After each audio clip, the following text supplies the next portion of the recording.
കഴിഞ്ഞ ശനിയാഴ്ചയാണ് കടകംപള്ളി സുരേന്ദ്രൻ എന്ന മുൻ മന്ത്രിയെയും പ്രശാന്തിനെയും SIT ചോദ്യം ചെയ്തത്. എന്നാൽ ഇന്ന് ചൊവ്വാഴ്ചയാണ് ഈ വിവരം പുറത്തു വരുന്നത്. SITക്ക് എന്തോ ഒളിച്ചു വെക്കാനുള്ളതുപോലെ ഒരു സംശയം നേരത്തെ തന്നെ ഉണ്ടായിരുന്നു. ഇതിനിടയിൽ പത്മകുമാർ ജാമ്യത്തിന്റെ അപേക്ഷ കൊടുക്കുന്നതിന്റെ ഭാഗമായി അദ്ദേഹത്തിനോട് പത്രക്കാർ ചോദിക്കുമ്പോൾ അദ്ദേഹം പറയുന്നു ശവന്തീനികൾ ഇതിന്റെ പിന്നിലുണ്ടെന്ന് പറയുന്നുണ്ട്. ഇതൊരു ദുരൂഹതയുടെ കാണാകയങ്ങളിലേക്ക് വീണ്ടും വീണ്ടും ഈ വിഷയം കൊണ്ടുപോകുന്നതായിട്ടാണല്ലോ തോന്നുന്നത്. ഇതിനകത്ത് SITയെ ശബരിമല കൊള്ളയ്ക്കകത്ത് നമുക്കെല്ലാം തോന്നുന്നത് പോലെ സംശയത്തിൻ്റെ അല്ലെങ്കിൽ ശബരിമല കൊള്ള അന്വേഷണം SIT വേണ്ട വിധത്തിൽ വൃത്തിയായിട്ട് നടത്തുന്നുണ്ടോ എന്നുള്ള കാര്യം ഇപ്പം പരസ്യമായിട്ട് എല്ലാവർക്കും തോന്നി തുടങ്ങിയിരിക്കുന്ന ഒരു രഹസ്യമാണ്. കോടതിക്ക് പറയാൻ പറ്റുന്നില്ല ഞങ്ങൾ ഏൽപ്പിച്ചവർ വൃത്തിയായിട്ട് കാര്യങ്ങൾ ചെയ്യുന്നു. കോടതി പറഞ്ഞണക്കാൽ പോലും അതിൻ്റെ കാര്യം നിഗൂഢത അതിനകത്തുള്ള ആൾക്കാരെ വിളിച്ചെത്ത് കൊണ്ടുവരുന്നതിന് സാധിക്കുന്നില്ല. അത് കോടതിക്ക് പറയാനൊക്കുമോ?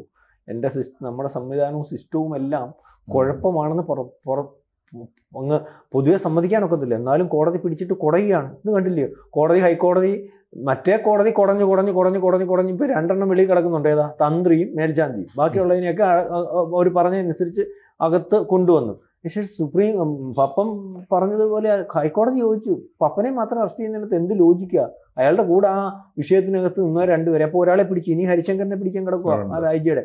അപ്പം ഇത് എവിടെ വെച്ചോ അങ്ങ് ക്ലോസ് ചെയ്യാൻ ധൃതി പിടിക്കുന്നു. എവിടെ വെച്ചോ ശബരിമല വിഷയം ധൃതി. അതിനകത്ത് ഗൂഢാലോചനയുമില്ല, കടൽ കടന്നതുമില്ല, കോടികളുടെ ഇടപാട് നടന്നതുമില്ല.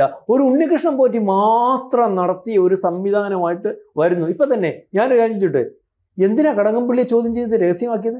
എന്തിനാണ് പ്രശാന്തിനെ ചോദ്യം ചെയ്ത് രഹസ്യമാക്കിയത്?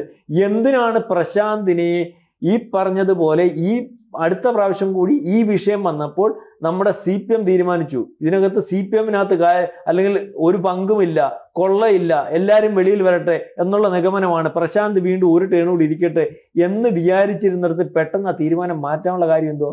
കൂടുതൽ വാർത്തകളും വിശേഷങ്ങളും നിങ്ങളിലേക്ക് എത്താൻ ABC മലയാളം സബ്സ്ക്രൈബ് ചെയ്യുക, ബെൽ ബട്ടണും അമർത്തുക.